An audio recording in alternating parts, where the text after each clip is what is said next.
Good evening, everyone. It is December 3rd, 2020, and this is the weekly Police Accountability Board meeting. We are hoping that everybody had a wonderful, relaxing, safe holiday last week if you choose to celebrate. And we're going to go ahead and get started with taking a look at our minutes. Now, they were just sent to our emails, so I was just wondering if anybody had any, if everybody had looked over the minutes, and if we can go ahead and make a motion to. Can you bring them up, please? One second.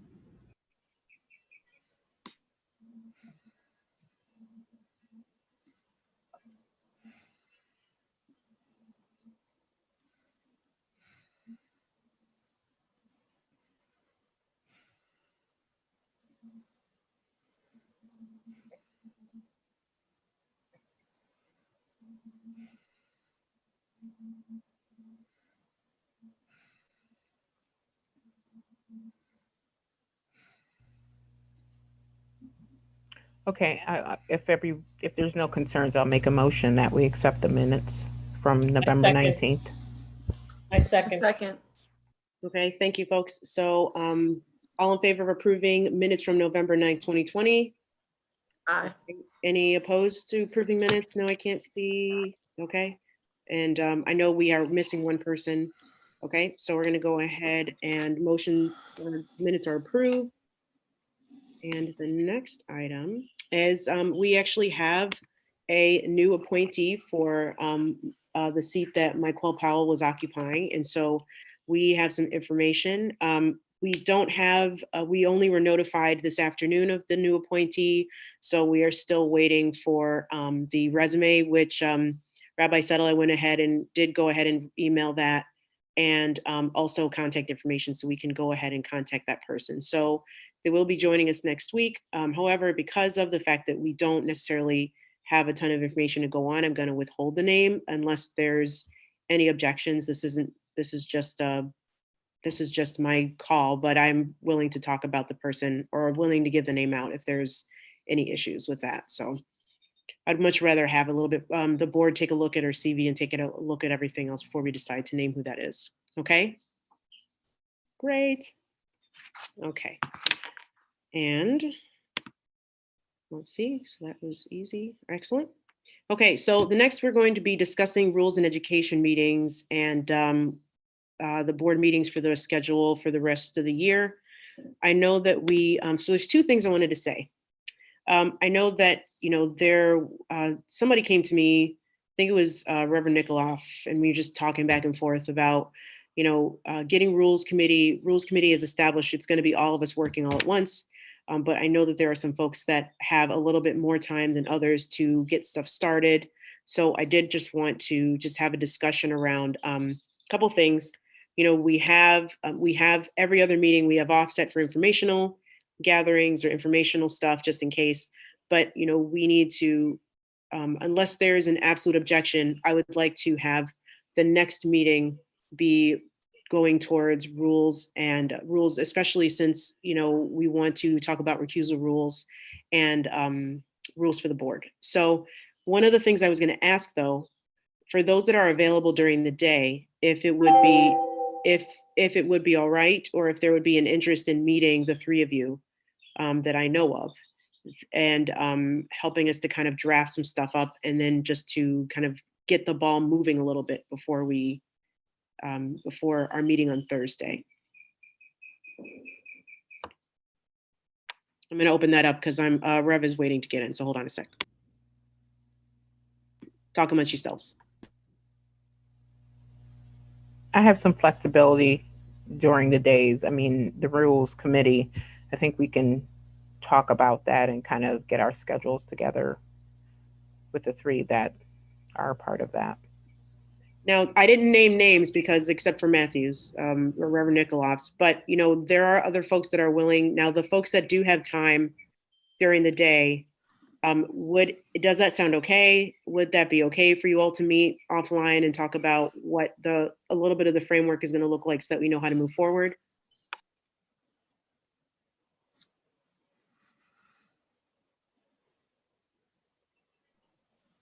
I don't have any objections to that. If it makes things easier, I can send around a scheduler so we can figure out a time for people to meet offline. Yeah, we can do that offline. It's a good idea. Yes, I would like that. Right. I just want to say the Reverend hasn't, he's not in the waiting room, so I don't know if he's still. He's waiting for the link. So I just texted you, asked you to send it to him, please.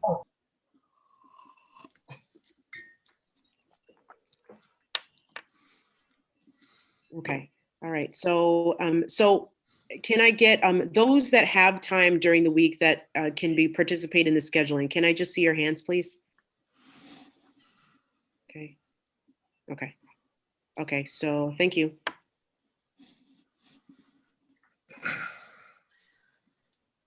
And it would be helpful, I'm sure Connor can give us some sort of some guidelines. I mean, which rules we need to work on first. Right. Well, yeah. Okay. So then to do will be just get the scheduler out. Okay. And I just want to say, in preparation for that meeting of whoever can meet next week, I have been going around asking other civilian review boards to send me their rules and regulations. I have some that will be useful, but I will say a number of places do not have rules and regulations. So we're going even a step further just by having some, which is a great thing. Okay. So if you, Connor, would you be able to send what you have to us this week? Oh yeah, yes. I'm waiting to hear back from some places, so I wanted to send it all at once. But absolutely, next week, everyone will get the rules and regs that I've compiled. Thank you. Okay. All right, and Reverend Harvey's coming on. Excellent. Okay, so thank you so much, folks. That's really helpful. I can't. So then I will check in with you in the middle of next week to see what's happening, and then we can go forward and come up with an agenda for Thursday. So thank you. I have Okay. a question. Yes. I've been under the impression that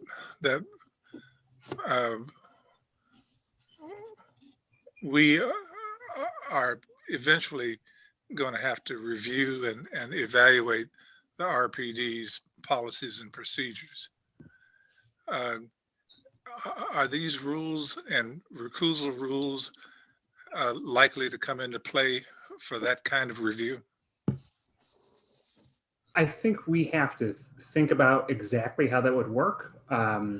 I would, we could have recusal rules for all of our work, particularly the most important places are in the rulemaking that we do and in the investigations and discipline that we do. But there's nothing limiting us necessarily from having recusal rules when it comes to all of our work in general. There's certainly nothing that stops us from doing that. So it's something we can look into, Bob. Okay. Okay. All right. All right. So next, Connor, you're going to discuss some topics, board's executive board work and the governor's order. Okay, so let's go into sharing my screen. Okay. Oh, there we go. Okay, well, welcome to the current executive report. I hope you all had a wonderful Thanksgiving. Here's what I'm going to discuss tonight. We're going to have some general updates. We're going to talk about those police union negotiations, and then we're going to talk about the executive order work. Start with some general updates. First, meetings in the last week. Now, I've been sending around those. We're going to start doing those weekly meeting updates where I fill folks in on Wednesdays about all the meetings that I've had in the past week. I'm just going to summarize kind of the big ones here. I had a great long conversation with Mike Mazzio, head of the Locust Club. We talked about a lot of things, and we have an open line of communication, which is very important. And something that, Mike spoke about is the need to have disciplinary processes that are real, that are properly staffed and properly funded. And I think it's something that we do agree on. And so, hopefully we're going to have more conversations with Mike as we move forward. We have to, under the law, we have to have open lines of communication with the Locust Club. So I'm glad that we started that. I also met with a number of community groups including the Latino Leadership Roundtable, which is really phenomenal group of folks. I also met with the Police Accountability Board Alliance, attended their general meeting to give that update, just basic update of what we've been up to. Similar kind of thing that I do for every group that I meet with. And so that's all been really going phenomenal. And then there's that executive order updates. That meeting happened this past Monday. I'll update that later. The full list of meetings is sent to you all, just kind of getting the ball rolling on all those fronts. The New York Bar Association. So I've been appointed co-chair of the New York State Bar Association Task Force on Racial Injustice and Policing. I've been co-chair of their subcommittee on civilian review boards. And so we've been meeting every other week.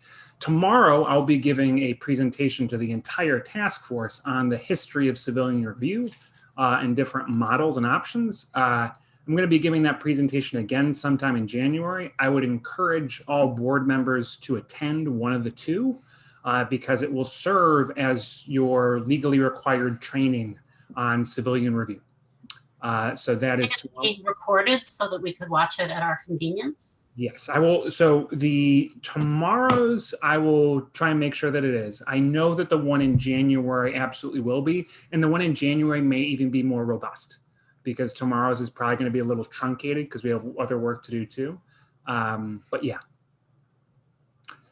So, and just to say, part of the reason I accepted the co-chair on that is because that task force is going to be making recommendations to the state, recommendations that are going to be taken pretty seriously about how to ensure that all of New York has, including Rochester, has the right legal tools and resources necessary to do civilian review work. So it's pretty important that we have a representative there doing that at that level. So I'm very happy and honored to be a part of that. The court hearing. So as I mentioned before, the case Locust Club v. City of Rochester. There's going to be an oral argument next Wednesday. We're not sure of the precise time. I'll try and get that information later. I've circulated the Zoom link. It's not a Zoom link. It's a YouTube link where you can watch the hearings live. It's public.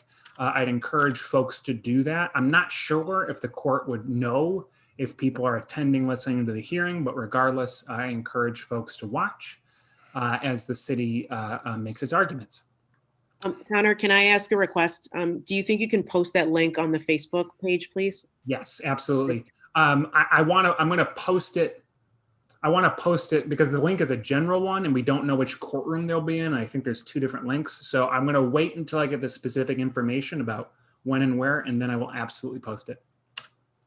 Finally, accessibility updates. I informed the board last time that we're getting that language review that we've got the contract in place so we can provide written interpretation over 100 languages, including the most important, the ones most regularly spoken in our LEP, Limited English Proficiency community in Rochester. Same goes for telephonic interpretation. People can call into the PAB's general line, which is going to be formally established tomorrow. I will put the phone number out on our webpage. So people can call in, leave us messages, and we can provide translation services that way. So people can call us and those 100+ languages. It's not enough, obviously. We still are going to be working on getting ASL interpretation, as well as live interpretation services and hopefully video interpretation as well. But this is the first start, and hopefully we can have more of that relatively soon, so we can make sure that all of our accessibility mandates are being met. Are we going to have TTY capabilities for the deaf? So that's something that we're going to work on. Okay. Yeah. Okay. So those are the general updates. Now I want to talk specifically about police union negotiations, and I this is important not just for the board, but I think for the public, because I know there's a lot of questions out there about this police union negotiation process with the Locust Club. And I can't say that we have all the answers, but I can tell folks what we know now and what we're hoping to learn in the near future. So here's what we are doing. So the Police Accountability Board is going to be releasing the last 50 years of police union contracts. These things have already been released via FOIA requests over the years. We're just going to be making sure that they're easily accessible to the public. We're going to be looking at these contracts to compare them over the years. These things are dense, but it's important for people to understand the changes as time has gone on, what the police union has been able to get from the city. And then most importantly, we're going to be learning all the facts about present negotiations. We don't want to take action before we know what's going on. So what do we know? Here are the basics. Since the 1970s, there have been over 15 contracts between the police union and the city. Each of these contracts lasts for about 3 to 5 years. Depends on the contract, depends on if the contract gets rolling. It rolls over from year to year sometimes. These things only concern terms and conditions of employment. That's a basic thing, that the police can only bargain over terms and conditions of employment. Now that's a legal term. And so understanding what that term means in the context of the specific negotiations between the city of Rochester and the Locust Club, that's going to take some time for us to figure out. But it's very important because for folks to know that the police union contract can only address certain things. It can't address everything that happens with policing. Some things, though, are within the scope of that contract. Now, the last contract expired in 2019. So where is that contract now? If the contract expired, where are we as a city? Well, there's a renegotiation clause in this contract. And now that I'm realizing this, I think part of this is probably going to be covered up in the live stream. So I encourage people to look at the actual contract. But in Article 32, it says essentially there's this rollover provision. After the contract formally expires, it automatically renews unless either the Locust Club or the city submits some kind of formal notice to the other party to say, we're going to change something, we have an intent to change, amend, or terminate this contract. And the negotiations can start once that notice is submitted. Now, if that notice isn't submitted, the contract rolls over for another year. So the question is, has notice been submitted? Well, here's the current status of negotiations. In 2018, the Locust Club submitted that notice to renegotiate. 2019, the parties met and there were some ground rules established about moving forward, but things have stalled since then. Now, here's who's at the table from the city side of things. There's there's a labor relations manager. The city hires someone specifically to do this kind of thing. There's representatives from the Rochester Police Department, the Law Department, and the Budget Department. Those are the people who are sitting at the table right now. So that's what we know. What don't we know? Well, we don't know when negotiations will restart. We don't know what the city's priorities will be in those negotiations. We actually do know that. Sorry. And okay, so I guess I'm sorry. Those two bullets are incorrect. The point is that we don't know when negotiation will start. We don't know what the city's priorities will be. We don't know specifically, again, what those terms and conditions of employment are. We don't know the boundaries necessarily of what can be negotiated over. So there's a lot that we don't quite know yet about all this. So here's what's next, probably for the board. There's going to be a meeting with city council. Can I ask something before about the what we know, don't know? Oh, yeah, of course. Okay. Do we know that the 2018 notice serves in 2020? So as far as I understand, yes, and Stephanie could clarify for me, but the conversations I've had with people is that that notice served to open the negotiations on the contract, and those negotiations are still open.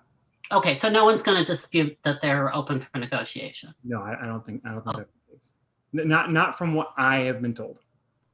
All right, I have a question. Yeah. So, you talked about analyzing the contract. So can we just give a brief explanation as to how that's going to work, Rabbi? So I know we spoke about that earlier. Yeah, I volunteered to sort of do a basic kind of a comparison chart. So I'm going to just make certain categories and go through the contracts and note where things in the contract change. I don't think I'm going to start with 50 years. I think I'm going to start with 2 or 3 past contracts. Yeah. But yeah, that was the thought. And the hope is that by releasing the contracts to the public, other people can, look at these things on their own. Part of our duty is to be transparent over all the RPD's work, and that includes what the terms of the contracts for their workers are. Okay, so what's next? So there's this meeting with city council, the city council, leadership of city council, leadership of the board are going to be meeting on a regular basis, at least monthly moving forward. We're going to be talking with city council about contract negotiations, what's going on, what people are thinking, et cetera. We're going to be looking at past contracts, like Rabbi Settle said. I think this is very important, self-education on police contract negotiations. Kind of a theme here has been, before we can really take any steps forward, we need to know more. What are the limits? What can be done? What can't be done through this contract? And then hopefully communicating that to the public, so other people know as well, the community knows as well. And then finally, considering longer term action, what to do with these contracts, how to be involved, et cetera. That's kind of all things to think about in the future. I think this is the last slide on the contract negotiations. So let me know if anyone else has any questions. So I just wanted to know, for the public, you said these 50 years of the contracts will be, is it already on the website? When are they expected to have that on the website if they want to access it? That's right. It should be up tomorrow. The website seems to update nightly, so the changes should be up by tomorrow. That's the idea. I don't know if this is the appropriate place, Connor, to ask this question, but as I recall during our conversation with Ms. Kingsley, she pointed out that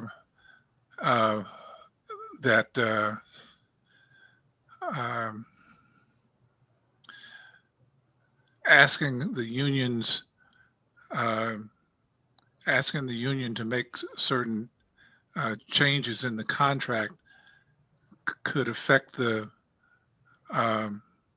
judicial process.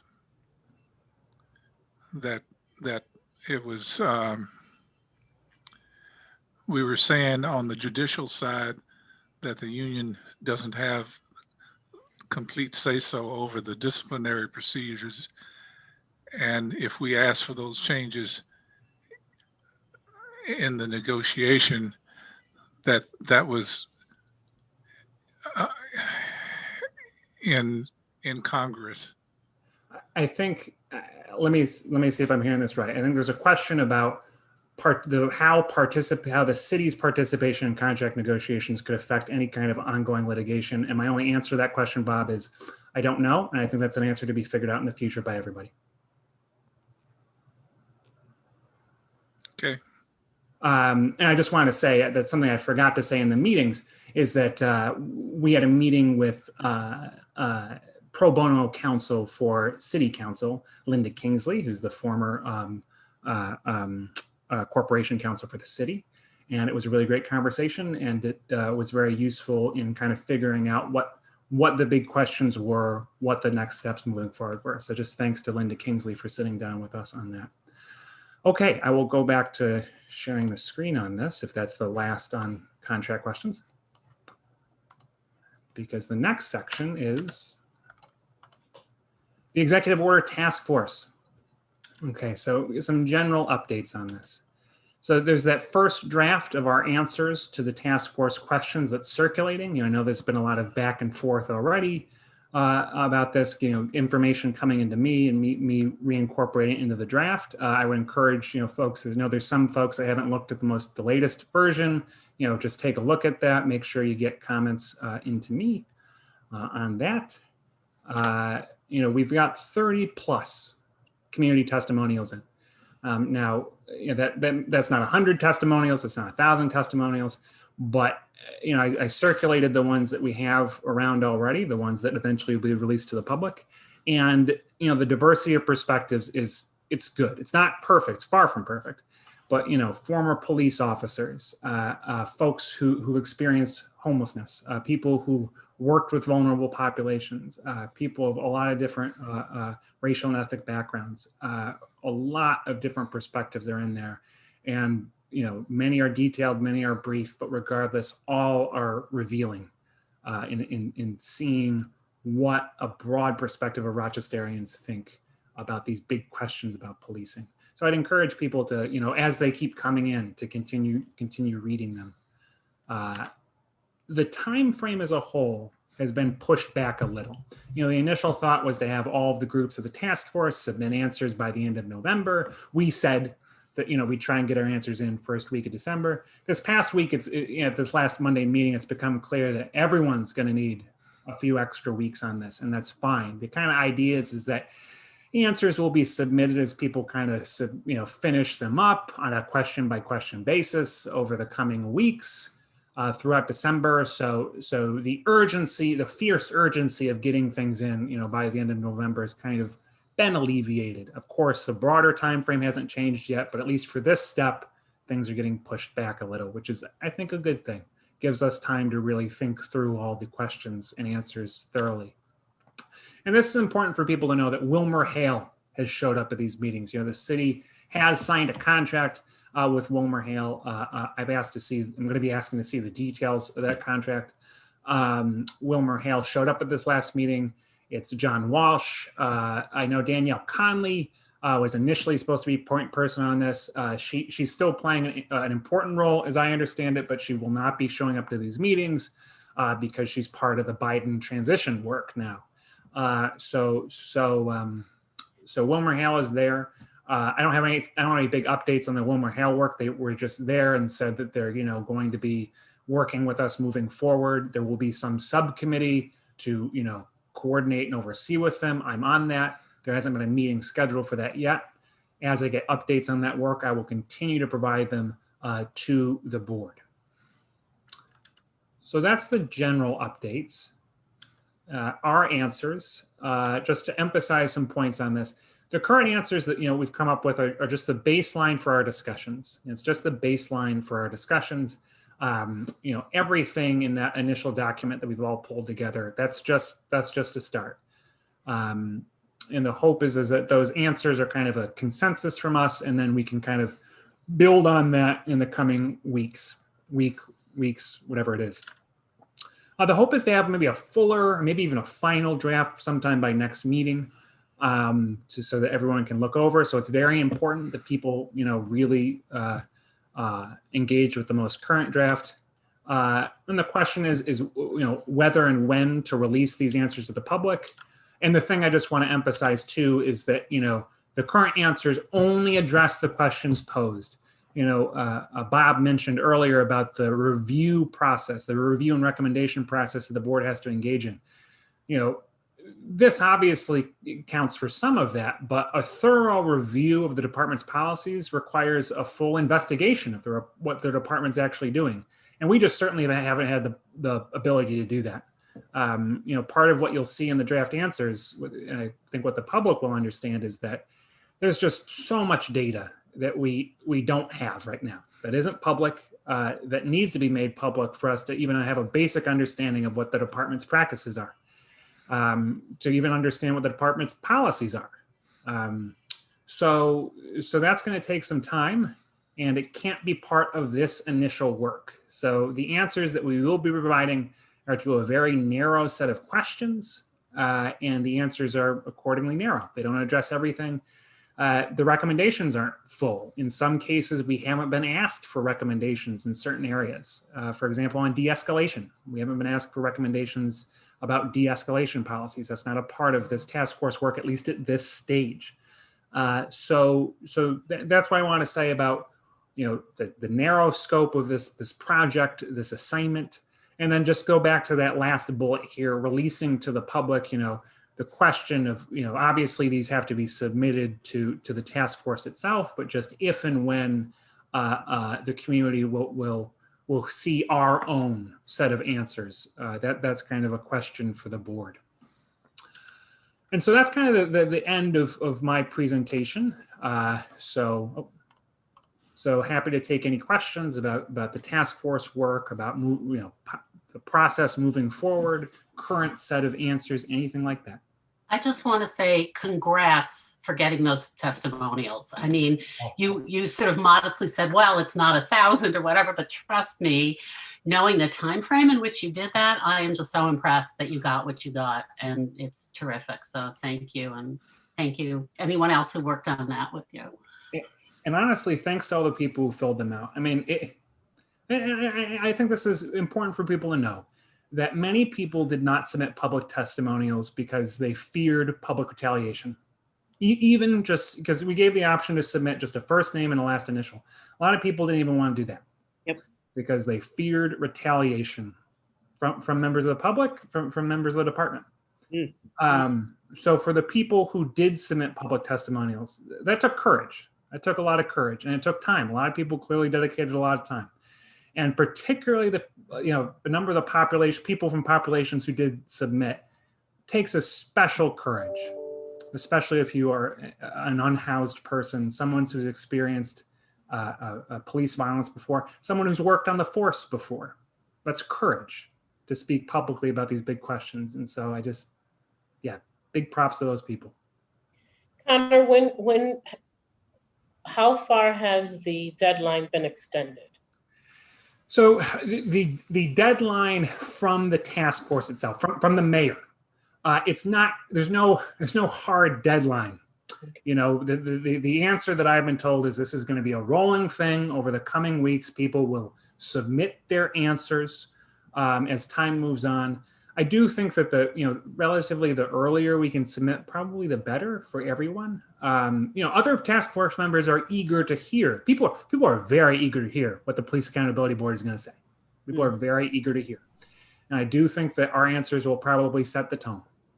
The only thing to answer Ida's question is that doesn't mean that we shouldn't take all the time that this board needs to make sure that every line or every recommendation we make is, the recommendations that this board's going to be making, because they will be important, whatever it is we say.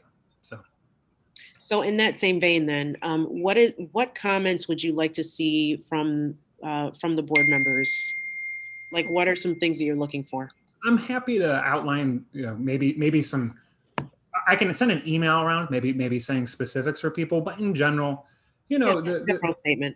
Yeah, in general, the current, the current recommendations that we've all drawn together have a set of things that are priority recommendations, and then there's some kind of subsidiary recommendations, secondary recommendations. I think it's important for the board to make clear what the core of the biggest recommendations that it's making are. Right now, there's kind of a top 5. So that's one important thing. The other is to make sure that the recommendations are as strong or as tentative as they want to be. So some recommendations are release some data. Some recommendations are change some policies to make certain practices more restrictive. Some changes are, ban a certain practice through, rules, regulations, training, and enforced discipline.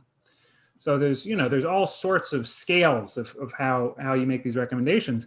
And the only thing that's obviously the case is that, these are not the board's full review and recommendations, period. These are recommendations that are based on very limited knowledge and that are based on, very constrained, and that are only the first step. They are only the first step. And so those are the things that I just, to keep that in mind, maybe.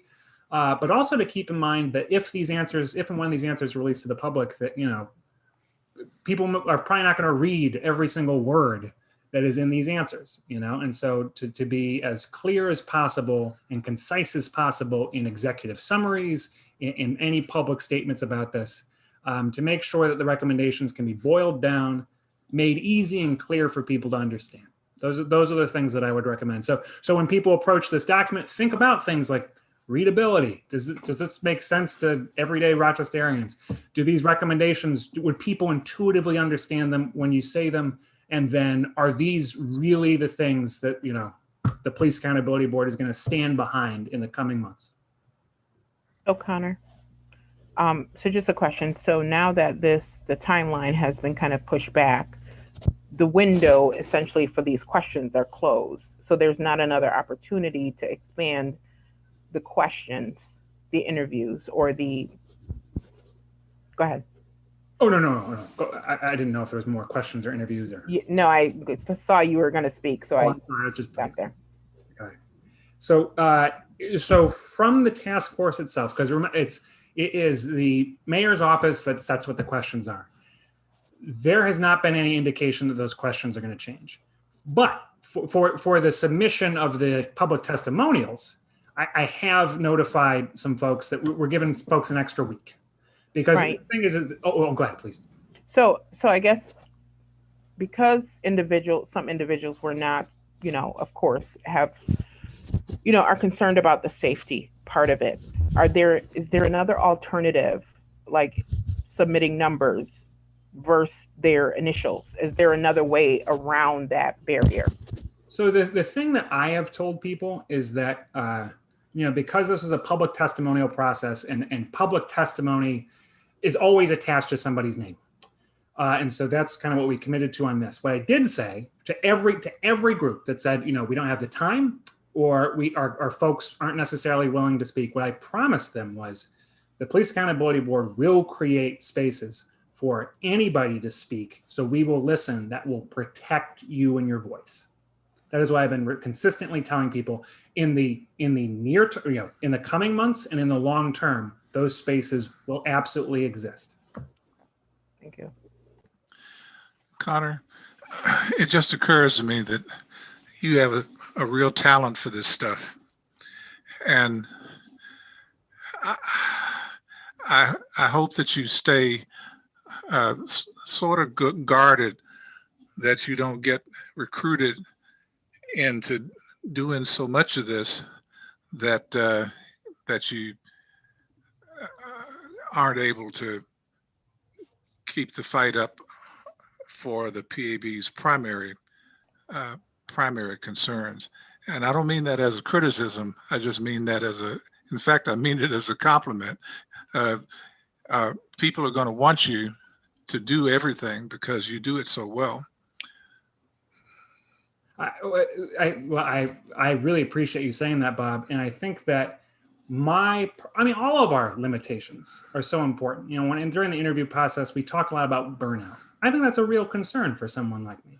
But I think the answer is ensuring that groups like ours have the resources we need. So that's part of the reason why we proposed a revised operating budget just for this year with the funds we have, to instead of hiring investigators for a disciplinary process that we can't launch, to instead have a communications director and a chief of administration, because that is so much of the work that I'm doing right now that it's obvious that we have to have it has to be delegated. And I'm really looking forward to, and I want a quick update on that. The human resources and the city council have signed any time that there's this kind of operating budget revision, there has to be a process through which it gets approved. And so human relations and the budget folks have signed off on it. It is now with the mayor's office. And once the mayor's office signs off on that, I'm going to start hiring people as quickly as possible, because you are right, Bob. We need people to do this full time so I can focus on other work. But also in the long run, we're going to need a lot more than just 2 other people. So yeah, anything else on the answers or this process? I did want to just talk about briefly, are we going to, so does that mean that our public facing process is on hold for now? The public facing, we were going to do. Oh, yes. Yes, thank you for clarifying, because I know that the community member asked me that today. Yes. So I wanted to say, in an initial board meeting, we had discussed doing a broader set of public engagement or at this phase around this specific task. The thing that we committed to was making sure that our public engagement efforts were linked to language access. And so, this public engagement process has been open. People have been able to call in, people have been able to submit text. And what we weren't able to kind of get up and running quickly was the kind of, having a public session where public testimony could be given publicly by people, live streamed. That was to be frank, not just on language access. It was a lot of logistical work that we couldn't quite pull off now. But what I hope the public understands is that at least around this mayor's working group, executive order stuff, once the working group comes out with a plan, that plan by law has to be submitted to the community for community feedback. And at that stage, and because the city's running it, I would hope that the city would put the resources, language access, everything together to ensure that the plan could be heard and listened to by everybody in the community then. And at that point, I think the PAB can also, advocate and engage and make sure that people are showing up and making their voices heard at that point too. I did want to just, before we move on to the next agenda item, I did want to just touch briefly on the community engagement regarding union questions. Can you just talk about, I know that there had been some talk about that briefly. There's community talk and community questions regarding the union contract. There's a lot of misinformation or perceived, you talked about the perceptions of what's in the union contract and the limitations. And so, I know that we're wondering what the city will do as far as making sure that there is that there will be some sort of community talk back. I don't know, but I know that I would be interested in having something of our own, at least a facilitated discussion. So that's it. Okay. All right. Next item on the agenda. Okay, so we are going to be discussing the board team building meeting that is going to take place offline, but I wanted to ask if there could just be just a brief discussion regarding just the format, just a little bit. And if Rabbi Settle and Ida Perez could give us just a brief update, please.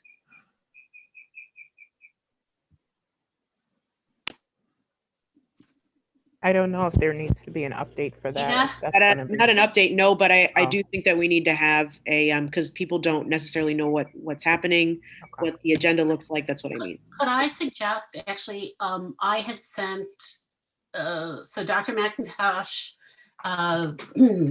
Board Member Perez, Chair Wilson, and Executive Director Reynolds. All have notes from a discussion I'd had with Ida. Why don't I send those to everybody with revisions from some feedback I've had, and then everybody can sort of comment. I think our biggest challenge is finding the time, and the thought was that we could do it during our meeting time, block a larger meeting time out on Thursday, the 17th of December. And find sort of the earliest time people could start, like if you could start at 5 or 5:30 or 6 or whatever, and plan it for that time.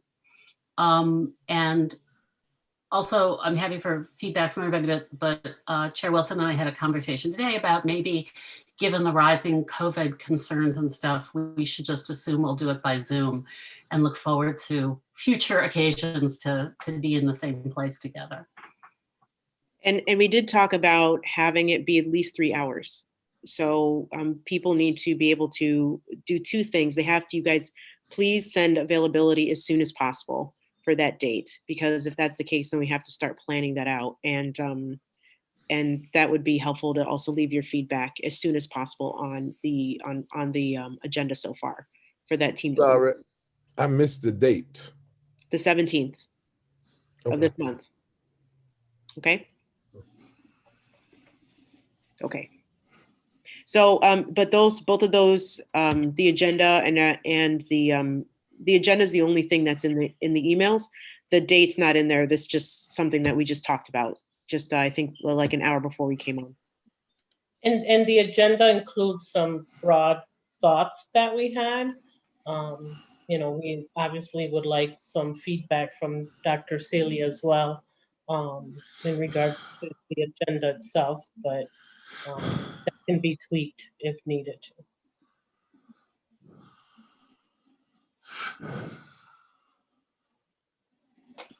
Bob, are you going to say something? No. Okay. All right. Just checking.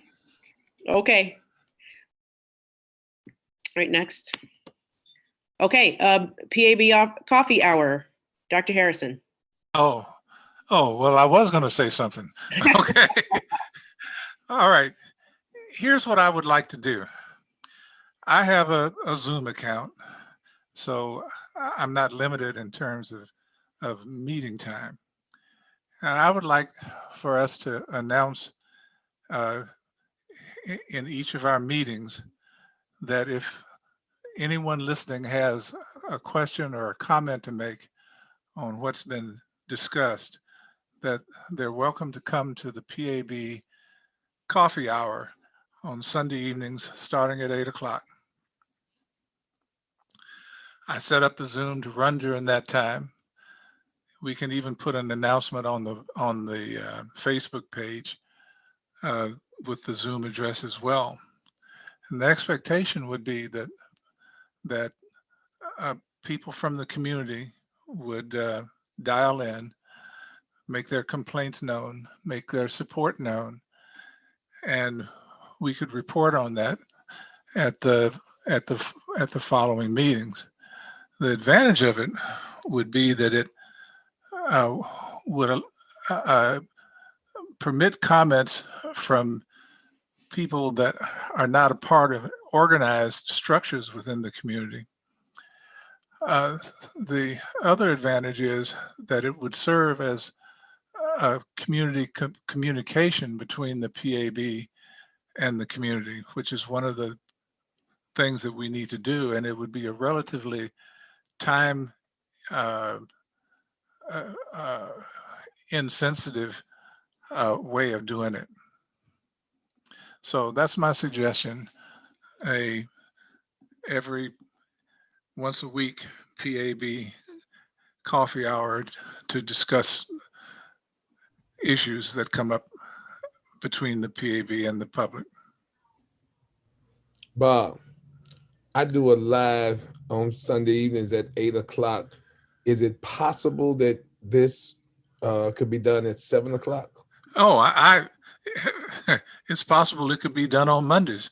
I'm not, I just use Sunday as an example. That was all. Okay. And certainly if we identified a conflict like that, that'd be all the reason in the world not to do it at that time. Mm-hmm. So I guess I would just wonder if there would be any limitations. Could you speak to that, Stephanie? Limitations related to, you talking about open meeting concerns? Right. I mean, depending on the topics discussed, arguably this could fall under the category of board business, which means this would be subject to the open meetings law. So you're talking about notice for a meeting, publication of a YouTube link so that people could be sure to watch. Given the nature of what Dr. Harrison is proposing, having this be an open meeting sort of falls in line with that. But you would need to make sure that you were meeting notice requirements under the open meetings law and that the meetings were accessible virtually for now, as long as that continues to be the case. Executive Director Reynolds.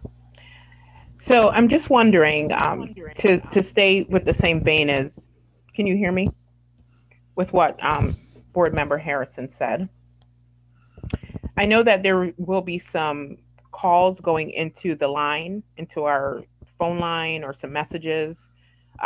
Maybe incorporate, if we plan to do something like that where we want to answer some of those questions, maybe answering them in a forum like this, in a YouTube, to answer some of those, like a Q&A, or just answer some of those questions. Maybe that would also address Dr. Harrison's concern if we have to do it as an open meeting.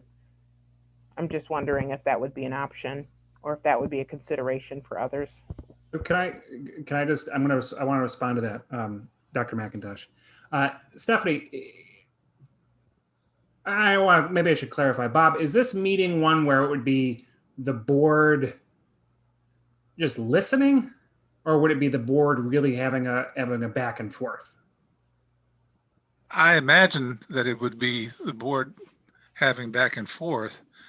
I hadn't actually thought about whether other board members would participate, but certainly that I wouldn't think there would be any good reason not to. Yes, but if we're on a Zoom call and someone someone calls in and says, what about X, Y, and Z? It might be possible for me to say there's nothing to X, Y, and Z and move on to the next question or next comment. Dr. Harvey? I think it would probably be good to give the community access to PAB as you are suggesting. And I also believe I received a phone call yesterday, and at the moment I said hello, they acknowledged me as pastor as they know me. And they asked me, they said, aren't you a member of the PAB? And I said, I am. And they said, well, look, my son is 13 years old. He's not going to school. He's cursing. He's running away from home. And she just had a litany of things that her son was doing. And she says, and I need y'all to help me. And I said that to say this. I think if we open up ourselves to the community, and I was able to recommend people to her that I think can help, but I think it's going to, we make police calls and police abuse and brutality may be some of the last reasons for the calls, but I think there will be the community reaching out among other reasons for just to let us know that they're hurting and people need somebody to talk to. And so I would recommend it for a number of reasons. Matthew? Well, thank you, Al. I just recommend it, but support it. It's already been recommended, but I would support it for a number of reasons. I would put you on the committee. I would want to push back quite a bit on this idea, even though I like it in theory. There's a reason I think that when we started out, we established that only our chair and our vice and our coach, vice chair, would respond to the media on behalf of the PAB. There's a reason, that we have an executive director for that. And I'm 100%. I love community engagement. I'd love to find a way to do it. I think having anybody giving answers that could be perceived as on behalf of the board, any kind of inquiries, making any kind of perceived promises, any kind of perceived commitments. I know that we're all smart people and able to do that, but the risk of making anything that then we could be on the hook for people to say the PAB did not follow through, the PAB told me this and I'm hearing that differently. One of the reasons that we have this PAB and we're not still using some of the old methods is that people don't trust them, that they have not established a public trustworthiness, that people depend on them, and we really want to protect that. So yes, I would love to hear all the complaints that come through even as a pastor, right? Like what Reverend Harvey's saying, people call me about all sorts of stuff, but we need to know what our primary function is, what our mission is, what we're able to do. As much as I'd love to be a center for hearing people's pain about life, that's why they go to you, Reverend Harvey, if they're a member of your church, or that's why they go to a rabbi or they go to their doctor. And we're here to hear things specifically about a particular thing, and we're legally obliged on that. I think we would need, if we were even to consider that idea, we would need super strong guidelines. We need to make it public. It would need to be accessible to other board members so that nobody is at risk either of being put on the hook for something. Like if Dr. Harrison answers something sincerely, like he's one of the only people there, right? And people misperceive that, or he could be on the hook. Like any of us could. I just think that there's a lot of risk around that. And again, to draw back to the analogous policy that I see, there's a reason we said at the end of the day, only our chair and our vice chair would talk to the media on behalf of the board. And now obviously our executive director, because it enables us not to all be saying 20 different things, and we maintain kind of consistent message as a board. So again, I like the idea of trying to continue to creatively brainstorm ways that we can engage the public and hear feedback, and 100%. I even like the coffee hour idea. I think anything that's not tight risks losing trust and undermining the public's confidence in our ability to keep our promises and or to be consistent. So I think that there's a lot of, as much room as there might be to hear something we might not otherwise hear, there's, I think, even greater possibility that we might say something we'll end up regretting by accident in our desire to try to be helpful. So can I just ask a question? because I personally, like, I think that there should be more engagement in the community besides myself. And one of the things I would like to suggest is maybe just these be listening sessions like City Hall or City Council has. And then we can have those, like, people can come in, and we can have like a, not like a docket, I don't know what you call it, but like you submit you call 1-800 PAB Rochester, and you can leave a message, at the beep, and you can, talk about your grievance, or, talk about a specific issue that's on your mind. But I think listening sessions make,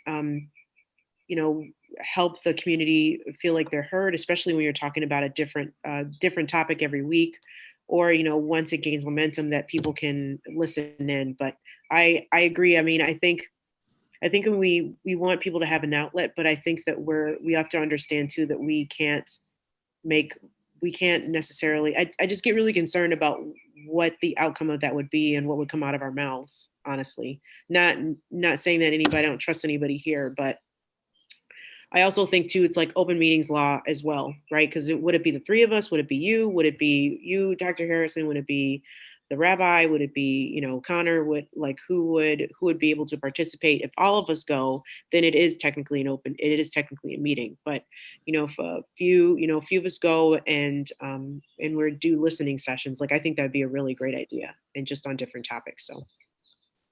Yeah, I agree with Matthew. I don't want to become something that we're not. I get tons of calls just with my day job, similar as Reverend Ricky, with all sorts of stuff that people are going through. So I feel like I get enough of those already, right? Not to say that I can't get more, but, I want to also be in a position and in a place where I can be helpful for those things. And I don't think that that's the place of the PAB. We were concerned about Connor getting burned out. That's an easy way for you to get burned out, having to listen to those things. And the worst thing in the world is to listen to something that then your hands are tied and you can't do anything about it. That's the kind of stuff that'll keep me up at night. And I have enough of those already. So I would just be very cautious. I'm a doctor. That happens all the time. So I would just be cautious for the same reasons that Shani and Reverend Chairperson Shani and Reverend Matthew has shared. Connor, are you going to say something? Yes. So I have a few thoughts on this. First, other agencies do this kind of thing with their executive director running things. And if you wanted to do something like this, you could imagine a thing where it would be the executive director or staff, communications director, whoever it is, showing up and then, doing I think Chair Wilson discussed, like, that person's there to, say, speak, whatever. And the board members are there just to listen, not engage, just to listen. That will be one easy way to do that. Because, lots of places have, the executive director sits there and says, hey, I'm going to give you, I know we have these regular board meetings, but I'm happy to just give you brief updates. That's what I've been doing, sitting in on these community meetings and say, hey, this is what's going on with the board. And that's not an open meeting because it's not you guys, right? It's me as staff. There's a difference between when I'm doing something managerial on behalf of the board versus when you folks speak as the board. So I'll just say that. The second thing I'll say is, to Ida's point, we've already been getting, I get phone calls, I get emails, and the things, what I will say is that at this moment in time, if we open up a general, hotline, my deep concern, and this is why with the general line we have, the reason it's opening up tomorrow is there has to be a message on it that says, this cannot be a place to submit complaints. We cannot take complaints. This is the place that you need to call. That has to be it. And my only it's not a concern, but my guess is that if you open up a public feedback forum now that isn't very specific and public and like, here is the things we can talk about, these things are going to be people filing complaints, believing that they are filing complaints.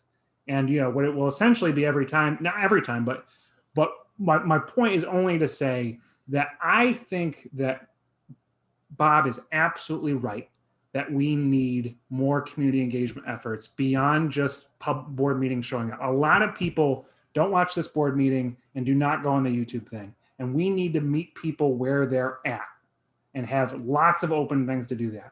I think that's going to be a top priority for this communications director, is figuring out all that. I mean, their title is the Chief of Public Engagement.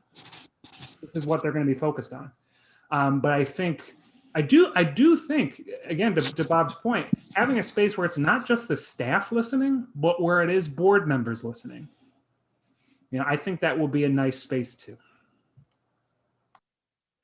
One thing I want to say too is that when we talk about engagement and education, we have been, talking about that in the community, making sure that, what the PA can and cannot do. I get complaints on my personal social media. At least, I have one right now.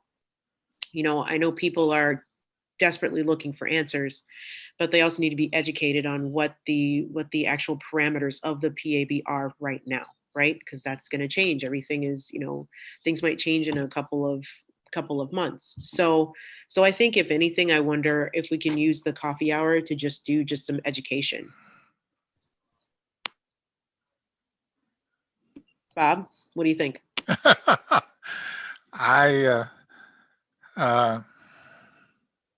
Well, we're all going to see things slightly differently. When I thought about this, I didn't think about me doing it by myself forever. I assumed that some of other members of the board would be interested in being the coffee person for one day or another.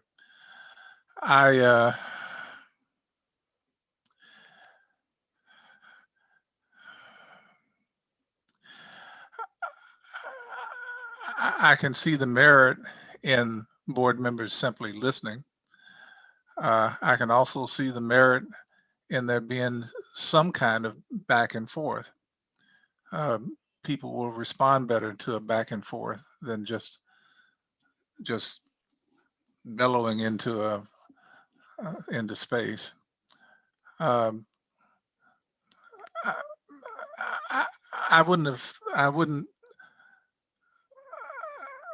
I obviously thought this was a good idea to bring it up to you, and I would prefer to just let you all decide whether you think it's worth something to try or worth something to talk about more, or whatever. I don't feel it's not my it's not the child that I'm proudest of.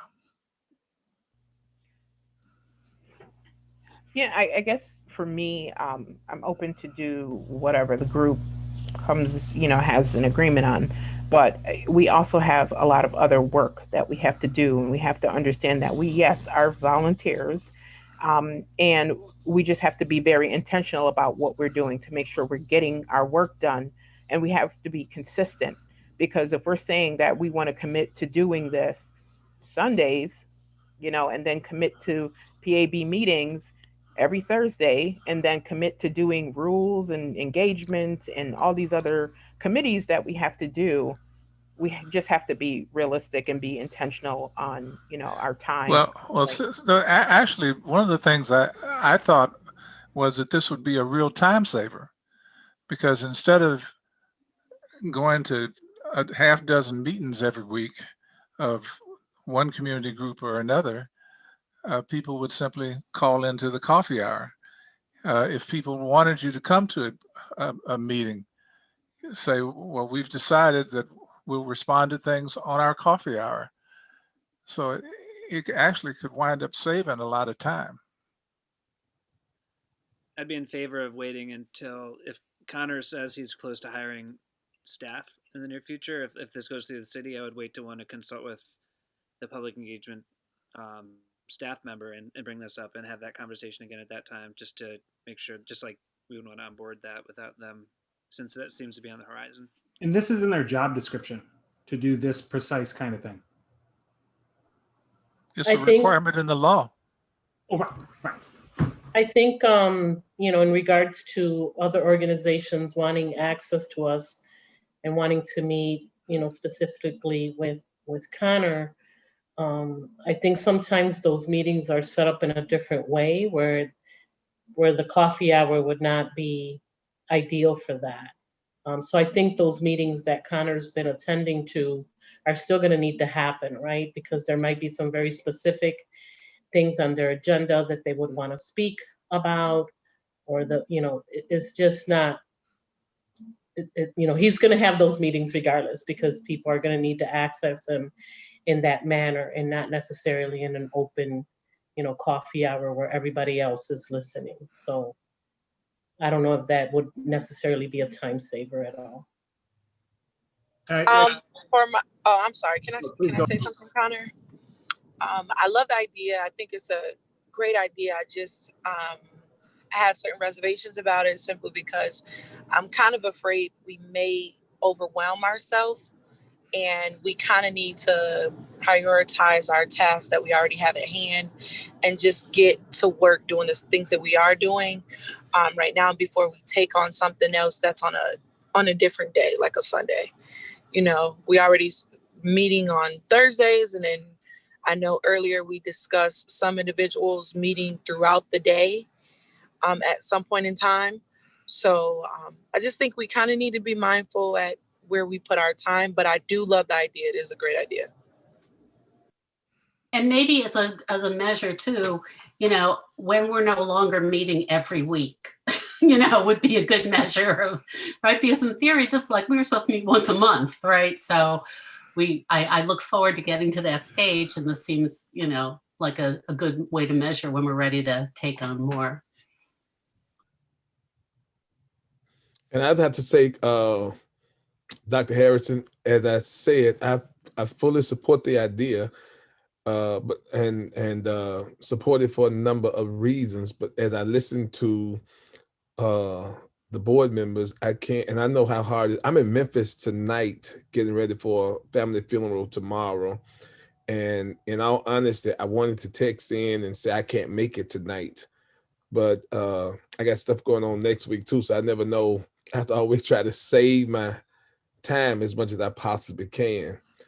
I love the idea, but I do agree that taxiing us or even yourself, as we recommended to our ED, to take it easy as we move forward, then I think we all probably, if you zooming like I'm zooming, and that's all day, then I probably say we have to take our own advice. As much as I support the idea of reaching out, listening, and trying to help as many people as we possibly can and expose the PAB. I love all of those ideas, but realistically, I think we might have to take the advice that we said that we've given to our ED. Let's just easy, and as Rabbi Steele said, when we get to one meeting, wow, is that ever coming? Then maybe we could think about some other things then. Well, and I will just quote some our famous Lionel Richie song, "Easy Like Sunday Morning." Easy right, like right, Rev, right? Because you look like him. Okay. Anyway, Chair Wilson, and once we're able to have a little bit more flexibility with less meetings in our schedule, maybe you won't have to be the face of the PAB, and some of us are able to go to some of those other meetings. But when we're tasked with all these different levels of things that we have to do, that becomes and I'm not against difficult. it at all. Yeah, and I'm not against it at all either. I think it would be a good way to engage the community, but I think it would be, if we do it, it would be more of a listening session than a back and forth. When I saw the coffee hour, I thought it was going to be a recommendation that we all met with a cup of coffee. Chatted well, with no business. That's what I kind of thought the coffee hour. That can happen too. So that can happen. We can talk about that. I use bourbon for that. Well, just have your cup, whatever's in your cup. Okay. All right. So folks, it's 7:40. So it sounds like Bob, it sounds like folks are in favor of waiting until another time, which I'm also a fan of. Okay. Understood. Okay. So now I'm actually going to, Bob, I didn't know if Bob had. what? I said I understood. Said he understood. Oh, I thought you would. Okay, sorry. Yeah. So so now I am actually, we have some hiring decisions to discuss. And so I'm actually going to actually move into executive session so that we, or at least put the motion out there to move into executive session so that we can discuss some hiring of some folks for the board. Charleston, I think we have to specify just because that's the generic exception. And we just have to say Okay. specifically the kind of people we're looking to hire. So we are looking to discuss, just to have a preliminary discussion about legal counsel for the board. Second. Right? All right. So motion out there. It's been seconded by Matthew. Yes. Okay. All in favor of moving to executive session? Okay. Danielle, I'm assuming you're raising your hand. Okay. All right. None opposed. Yes, ma'am. I'm raising my hand. Thank you. And then there are none opposed and everybody's here. So, okay, moving to executive session. Okay, and I will stop live streaming. For the public, we will come back live to, we have nothing on the agenda after this session, so we'll probably just come back